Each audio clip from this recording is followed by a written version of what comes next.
28/7/2019 அன்று என்னிடம் என் தேவனாகிய கர்த்தர் கடவுள் குறித்த சிந்தை இப்போ நீங்கள் கேளுங்கள்.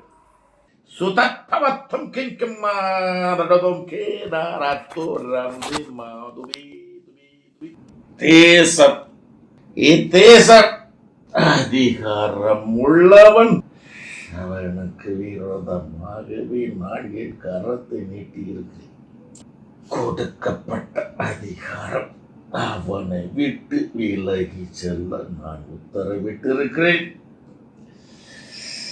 புதிய தேசத்தின் அதிபதியை நானே நிர்ணயிப்பேன். இதன் விளக்கம் என்னவென்றால், தேசம் இத்தேசம் அதிகாரம் உள்ளவன். தமிழ்நாடு அதிகாரம் முதலமைச்சர் எடப்பாடி பழனிசாமி. அவனுக்கு விரோதமாகவே நான் கருத்தை நீட்டி இருக்கிறேன். கடவுள் கருத்தை சொல்லிட்டா இருக்காரு, சொல்லிக்கிட்டே இருப்பாரு, நிறைவேற்றுவாரு.